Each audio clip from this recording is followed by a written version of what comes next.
You finished your manuscript. So what?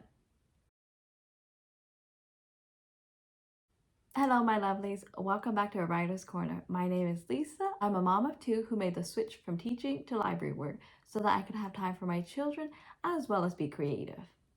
I use this channel to educate you on all things writing and self-development. So let's get started. Today's video is a writing tip using the So What test.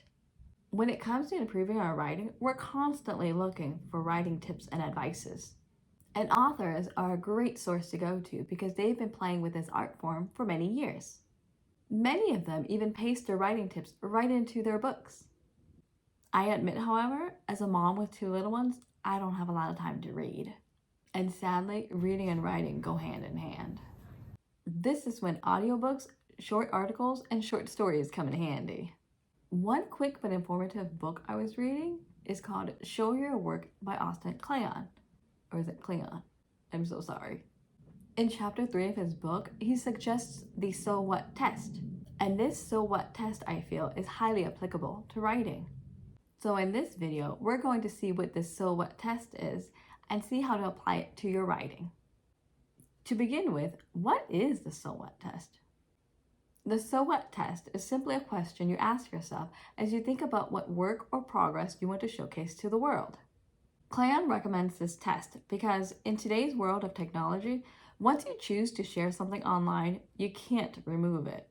It's now public property, and anyone or everyone who has access to what you've shared, well, they can now see it all.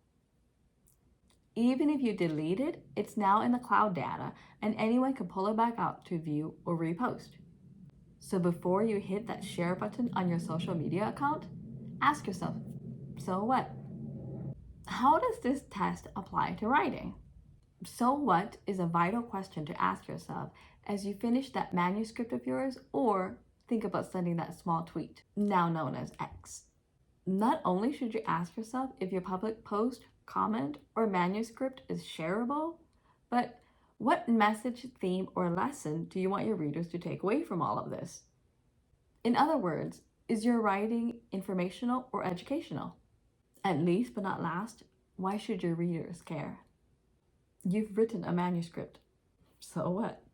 As you work on your school paper, short story, or novel, even your memoir, ask yourself, so what? Why should someone read your writing, and what lesson are you trying to convey to them?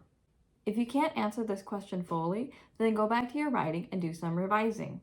You may even need to go back to middle school or high school or college and revisit your writing classes. Recall how to write a 5-paragraph essay with an introduction paragraph and theme, 3 bodies of evidence, and a concluding paragraph. And once you've revised your writing, test it out on an actual reader. Read it to a friend, your partner, or teddy bear. If they can understand what your writing is all about and what the message is, go ahead and share it. In other words, go ahead and publish it. But if they feel that it's not ready, or you feel it's not ready, then set it aside as a draft and come back to it later. In conclusion, as you work on a piece of writing, give it the So What test. Ask yourself if your writing is worth sharing, because once shared, you can't unshare it. Also ask yourself why it is your readers should care about what you've produced. What lesson, message, or theme do you want your readers to take away from your writing? If you can answer these questions with self-assured confidence, then your work is ready to be shared with the world. And if it's not, save it as a draft and keep it aside for later. That's all I have for today. Thank you so much for watching this video. Before I go though, comment below. Why should a reader care about your writing? So what? Thanks once again. I'll see you in the next video. Bye.